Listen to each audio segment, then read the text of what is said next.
Welcome back to Shakespeare's Kitchen. Today we will be making Jamaican style fried dumpling. Without further ado, let's get into the rest of the video. Okay, guys. Right now I'm going to make some fried dumpling. Bring back some great memories from the kitchen, backyard. Mother making fried dumpling. I'm gonna tell you there's nothing like some good fried dumpling. So let's roll. Here I have 3 cups of flour. I have teaspoon of two teaspoon of baking powder, and here's my salt, but I'm using this kind of salt. I don't use the white salt. So that pink Himalayan? that's pink Himalayan salt. Right. Okay, so fancy. I'm going to dump those in, and then have a little butter here, optional, right? But I like it. For today, we're using the butter. So Some people need the butter, but the butter adds flavor. Some people use sugar and all that stuff, so but I don't use all that stuff in my fried dumpling. So always make sure you wash your hands clean, your nails are clean, or you use the gloves. But today I'm going to go yard style, back in the day style. My hands are clean, so I'm going to dig my hand in, and I'm going to incorporate all of this stuff all together. See my flour. Sometimes you can make this ahead of time and put it down for a couple hours or overnight, and then the baking powder and the butter help the flour to rise, which give it a better flavor or consistency. But as I said, right now, I'm going to make it right now so we can eat it right now with some of that liver. You're gonna eat it right now because we're hungry right now. Can't wait. So here we go. Is that hot water? That's cold water. I had cold water. You have the cold water, and you're going to just incorporate until it comes to a very nice. See, it's coming along. You just want to add a little at a time. You don't want to go too crazy. Yeah. You don't want to go too much. It's always better to add it than to take out, because if it's too much, what they say, spoil, right? So you don't want to spoil the flour. Okay, you start all over again, or take it in the fridges. So let's do a little at a time. All right, she's coming up. Perfect. And guess what?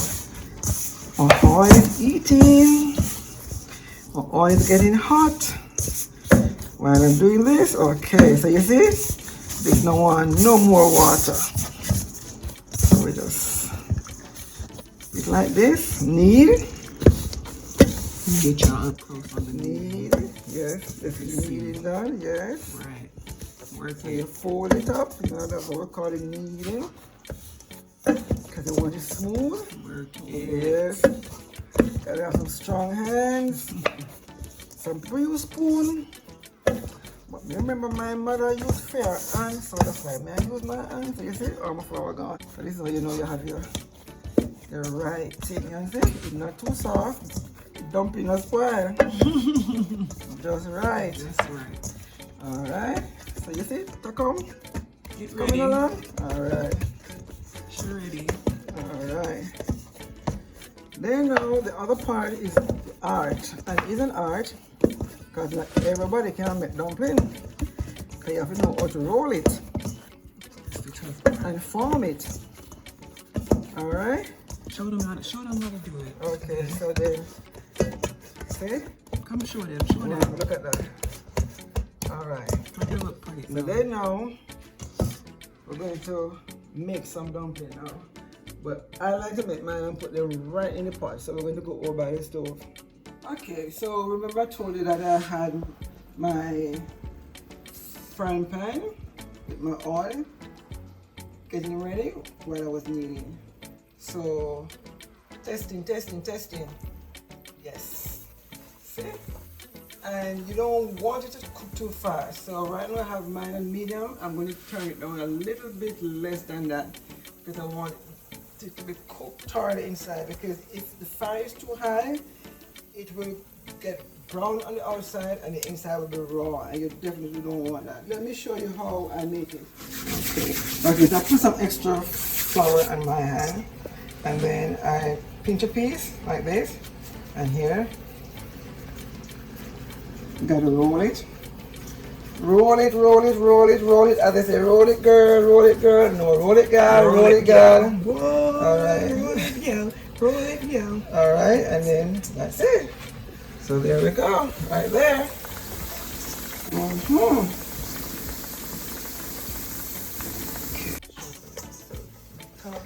Okay, pinch a piece, and you don't pinch it too much or too small, because you don't. Well, it depends on how big you want the dumplings, but I like mine not too big, you know, just right. So that's it right there. One more time. A pinch, roll, roll, roll in the middle of the palm, and then you just roll. It's a technique you have to learn. So you take practice, you take time. So don't worry if you don't get it the first time. See? Okay, so let me show you now. You look at the base of your dumpling. It's getting golden brown. So we turn it around. Look at that on the other side. So let's turn these.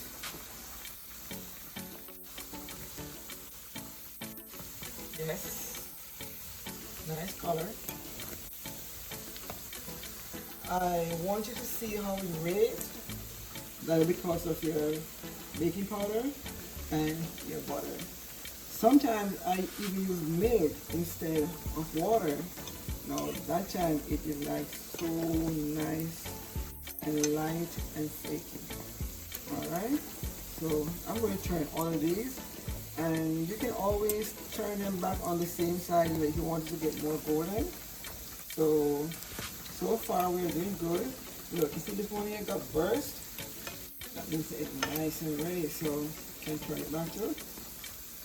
Sometimes I open mine up and let it fry on both sides, in the inside, because I like it really crunchy sometimes. So it all depends on your taste, you know, but as I said, this is how we do it back then. I don't do a lot of this, you know, but Every once in a while. that's how I grew up. I grew up in fried dumplings.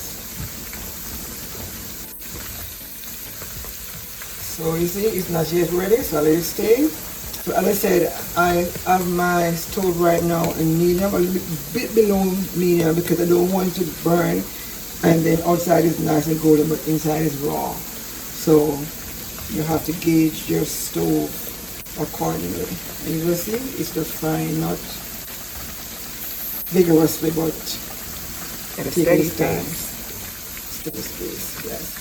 Some people put the oil, or you can deep fry them where the oil covers them, you know, whichever way you like it, but I don't mind spending some time on turning mine, so.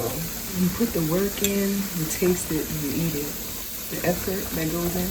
Yes ma'am, I cook my food with lots of love. That's right. Lots and lots of love, it always tastes extra good. Okay, as I said before, and I always do, I love to test my food. So here I open the first one that went in. It's nice. Nice and golden on the outside and soft on the inside. But I like mine a little bit more done. So I'm going to turn this in, and I'm going to leave the rest in for another 5 minutes or so. So that, and I'll show you the next time I take one out, alright? Alright, I'm going to show you how you can flip your dumplings on every side to get all the corners, all the edges nice and golden brown. Right. So you see, I just don't do like from this side to this side, right? On the side, and you got to know how to set them and brace them up against each other, that they can stand up on the side. Look, They're a family, they hold each other together. okay. Makes sense. Equal opportunity browning. Alright. Everybody got to get some color. On all sides. See? Look. Woo-hoo. Yes, sirree. Y'all know what to do. Make it happen. Anybody more start to water yet? Already mine. Speaking for me. Soon finish. Just nice and golden brown. Alright, so another 5 minutes in these and we should be ready. See, every side. So, look at that. That's a perfect fried dumpling. Alright. Okay, so I will be removing these in another few minutes. See, look at that part. That's how I like mine. See, open them up. Ooh, Lord. That's how I like mine. Just like this. You don't have to do it like that. You just do it like this. Enjoy your dumpling.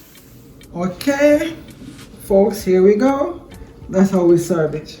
Some liver, fried dumpling, avocado, and some fried plantain. So, from my kitchen to your table, enjoy. See you next time.